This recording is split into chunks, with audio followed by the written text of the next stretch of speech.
নমস্কার, সুস্বাগতম ওপির সংসারে। আজকে নিয়ে এসেছি একটা ভীষণ সহজ ডিমের রেসিপি। রেসিপিটা যেমন সহজ তেমনই টেস্টি। যেদিন যেদিন রান্না করতে ইচ্ছা করে না সেদিনকার জন্য যেমন পারফেক্ট, আবার যেদিন যেদিন হঠাৎ করে গেস্ট চলে আসে তাদেরকে তাক লাগানোর জন্য পারফেক্ট, এতটাই টেস্টি।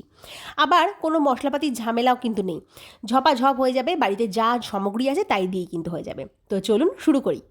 এখানে আমি 4টে ডিম দিয়ে করব। তার জন্য আমি নিয়েছি একটা বড় সাইজের টমেটো, একটা লঙ্কা, 11 থেকে 12টা রসুন কোয়া, আর নিয়েছি অল্প একটু আদা। এটা কিন্তু পেস্ট করব। এছাড়া নিয়েছি 2টো মিডিয়াম সাইজের পেঁয়াজ কুচি করে নিয়েছি, আর একটা গ্রিন চিলি মাঝখান থেকে কেটে নিয়েছি। 4খানা ডিম আগে থেকে সেদ্ধ করে কুসুমটা সাদাটা আলাদা করে নিয়েছি। এর মধ্যে ছড়িয়ে দিয়েছি নুন, গোলমরিচ আর লঙ্কা গুঁড়ো। এটা 10 মিনিট এইভাবে রেখে দেবো। এছাড়া লাগবে হচ্ছে ধনে পাতা। ধনে পাতাটাকে ভালো মতন ধুয়ে কুচি করে ইউজ করব। চলুন শুরু করি। কড়ার মধ্যে দিয়ে দিলাম সর্ষের তেল। এখানে একটা কথা বলছি, সর্ষের তেলের বদলে আপনি চাইলে অবশ্যই সাদা তেল ইউজ করতে পারেন। সেক্ষেত্রে মাথায় রাখবেন টেস্ট কিন্তু অতটা মজাদার হবে না। তো এবারে সর্ষের তেলটা গরম হয়ে গেলে দিয়ে দেবো পেঁয়াজটা। পেঁয়াজ ব্রাউন করে ভাজার কোনো দরকার নেই, একটু নুন দিয়ে দেবেন ভাজার সময়, দেখবেন তাড়াতাড়ি হয়ে গেছে। একটা ট্রান্সপারেন্ট ব্যাপার আসবে, সেই সময়ই আপনি বাটা মশলাটা দিয়ে দেবেন। আমি কিন্তু আপনার কাছে একটা আবদার করছি, আমাকে কিন্তু প্লিজ সাবস্ক্রাইবটা করুন। সাবস্ক্রাইব করলে আমার মনে অনেক জোর আসবে, আমি আরও মজার মজার নতুন নতুন রেসিপি নিয়ে আসবো। তো হয়ে গেছে আমার পেঁয়াজ মোটামুটি ভাজা। এর মধ্যে আমি দিয়ে দিলাম বাটা মশলাটা। বাটা মশলা দিয়ে সামান্য পরিমাণে 1/2 টিস্পুন জিরে গুঁড়ো দেবো, 1/2 টিস্পুন ধনে গুঁড়ো, আর দিয়ে দেবো হলুদ গুঁড়ো। ব্যাস, এবার নেড়ে চেড়ে এটাকে কষাতে হবে। ততক্ষণ অবধি কষাবো যতক্ষণ না কালার চেঞ্জ হচ্ছে, আর দেখবেন তলাটা একটু একটু ধরে আসছে, সেই সময় বুঝে যাবেন হয়ে গেছে কষানো।